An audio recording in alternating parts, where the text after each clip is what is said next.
Hi, this video is called YouTube versus blogging, which works best for business, from the Online Growth Ladder.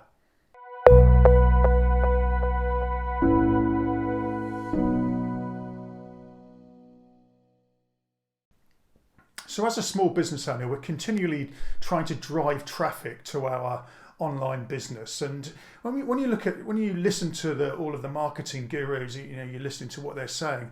A lot of them are talking about blogging and why we need to create a blog on our website, and there's a number of reasons why they mention that. The first one is they're talking about creating influence and authority for your brand and your website, and the second one is they're talking about creating content for your website so that it's really SEO friendly in Google searching, etc. So in this video, I'm going to talk about my experiences of blogging and some of the challenges that I've had with it. And then in a moment, I'm going to talk about why it's worth looking at YouTube and how that can help you drive traffic to your website and how it can actually bring you some advantages as well. I'm quite good at writing content. It's one of my strong points, actually. I'm quite good at written conversations and written text, etc., etc. But it was taking me a couple of days to literally write the content out, hone it down. When you're writing your content, you're trying to think about how it's going to be SEO friendly, and I reckon it was taking me nearly two solid days to write one blog post. And okay, I was starting out, maybe I might be, if I improved that process, I might be able to get that down to one solid day. But that's a lot of effort to put in just to create one blog post. And of course, you've got to plan all the content out anyway. So it's got to be part of an overall strategy anyway. And when you're creating this content, your articles need to be somewhere in the region of a couple of thousand words for it to be really SEO optimized. And writing those sort of blog posts, you might be able to write one shorter, 500 to 1,000, but even that is going to take you the best part of a day to write. So it's a really time-consuming process. And for me, it just feels like it's a little bit soul-destroying. Do I really want to be spending all of that time writing blog posts for my website? And ultimately, is that the best return on my investment of time? And probably one of the most soul-destroying things about writing blog posts and blog content is the fact that the SEO part takes so long to impact. So you might target your content at a short tail or a long tail keyword, or even a short tail keyword as well, but it's going to take you 6 months before you get any feedback, or whether that content is really working in terms of SEO at all. 6 months, that's such a long time, and in today's world, that just seems like such a long time to wait for any return on the time invested in writing your blog posts. Another factor with the blog posts as well is, do people actually read blog posts anymore?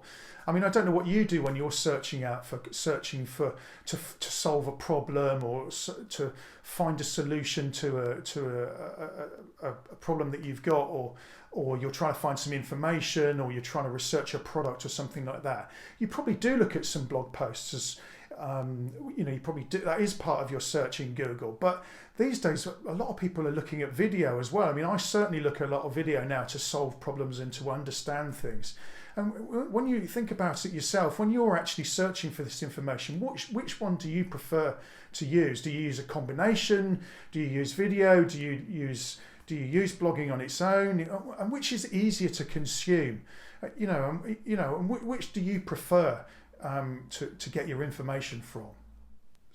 So should you just have a blog section on your website, or should you be looking at other things? And my view is that you should be seriously considering having a YouTube channel as well. So why should your online business have a YouTube channel then? So video, of course, is a really strong medium for getting your message across. So if a picture is worth 1,000 words, then how many words is video worth? Maybe it's worth 1,000,000 words, I don't know. But it's a really good way of showing your passion and your knowledge and your experience. And that really comes across in video. And that's certainly not going to come across quite so strongly necessarily if you're writing that down in text. And being good on camera is a learned thing, and you can improve it by practice. And many business niches, you don't actually need to be on camera at all, in fact. So you don't need to worry about necessarily being on camera yourself if you don't want to. And people love to consume video as well. It's much easier to consume video than it is to read. And people binge watch videos on YouTube. So, I mean, you've probably done this yourself when you've been watching videos. You'll watch 2, 3, 4 videos in a line if you're really getting into the content. And also the other advantage, I think, is that the content is a bit shorter, so it can be 5 to 10 minutes in length. So it's a little bit easier to consume potentially, and it's easier. That's a sort of 10-minute mark is a really good benchmark for the length of videos that people are making on YouTube these days. So what about the video creation side of things then? So you certainly don't need to spend a lot of money on expensive equipment, certainly not to start with. You can certainly use an iPhone or another smartphone for shooting video. I certainly shot a lot of videos when I was starting out using an iPhone. The only important thing is that you need to spend a little bit of money on a decent microphone, but again, that's well under £50 or under $50. So it's not a great deal of cost. For a decent bit of equipment. You need a bit of decent lighting as well, but again, you don't need to spend a load of money on that. You need to learn how to use some of the editing tools for creating editing the video, but there are plenty of free tools as well, like iMovie or QuickTime or some of these other video editing tools. So there are some free tools around as well, and it's a little bit of a learning curve to learn those products, but it's not actually that difficult either to produce something that's quite effective. In fact, and also it can actually be quite fun. It's actually really good fun to make video and to create the video in the first place. And then finally, the search engine optimization. So the video search is one of the key elements where YouTube is really advantageous actually. So I don't know whether you knew, but now that Google is pushing video so hard, obviously Google owns YouTube, and it's a simple process now for you.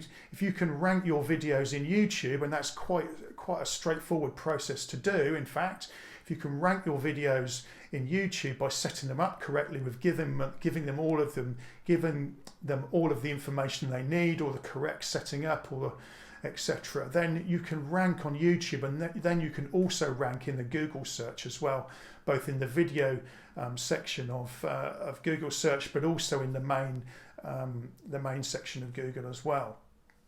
So the ranking can be much quicker, and you get much quicker feedback as well in terms of SEO. So you're not waiting 6 months to get your return in terms of to see if your SEO is working or not. And sometimes, certainly, it's within a few hours, or sometimes it's within a few minutes. In fact, it sounds crazy, but it is actually true with the methods that we use for setting the videos up correctly. And as I said, Google's really pushing video hard these days. So it's a really important part of Google's strategy going forward. Obviously, when you're learning anything new, like creating video, I mean, sometimes the whole idea of shooting videos fills people with horror. They really can't see themselves going on camera. And I understand that. I mean, for some people that is a little bit scary, but it's not. You don't need to go on video, on camera yourself for every single niche that you're working on. And certainly, if you're maybe you're a consultant or doing online training or something, then potentially you might need to go on camera or speak on audio or something. But there are a lot of niches where you don't need to go on camera at all. Of course, you do still need to plan out your content, just like you would do for any other content that you're creating. You still need to plan what you're going to say, obviously, otherwise you've got to coordinate it and make it sure it's coherent in the videos that you're making. Of course, it does take a bit of time to learn, the process of creating the videos, but you can learn it, and you will improve as you do more videos, etc. And obviously, if you're an expert in your subject, which you most likely are, of course, then you'll find it much easier to speak on the video. So it's quite remarkable actually once you get into it how much easier it is to talk about something you're really passionate about. And of course, you still need to shoot the videos. You've got to edit them. You can edit them actually. So you can edit them actually. You can outsource that part of the editing process for quite cheaply. You can do that to Fiverr or somebody, and people do the technical part of the editing for you quite cheaply. And the turnaround time, it can be pretty quick as well. So literally 24 hours or 48 hours, quite cheap. So you can get the technical part of that turned around pretty quick. Okay, so that was a really quick comparison between blogging and YouTube. And I think the answer is that, to the question, which one of these works for business, the answer is that both of them actually work. Certainly blogging works, SEO, it all works, but it just takes a long time to do it, I think. And the SEO bit takes a long time to work as well. So, my preference certainly at the moment is YouTube, and I'm putting a lot of my effort into making YouTube videos. I think the strategy really works. Certainly, I found that the SEO works really quickly with this ranking methods that we use. We can rank on YouTube quickly, and then we can also rank very quickly on Google as well. So I urge you to sort of investigate a bit more, and I hope you can embrace it and really have a look at YouTube and look at that as one of your key strategies for moving forward with your content strategy on your online business. Thanks for watching the video. I do lots of content on a similar vein to this about online marketing for small businesses. Please subscribe by clicking on the bell below, and click on the button as well if you want to get regular updates when I create new content. I'd love to hear how you're getting on. What do you prefer? Do you prefer blogging? Do you prefer YouTube? Have you tried one or the other? Which do you prefer? I'd love to hear from you, so let me know. So I'll see you in the next video.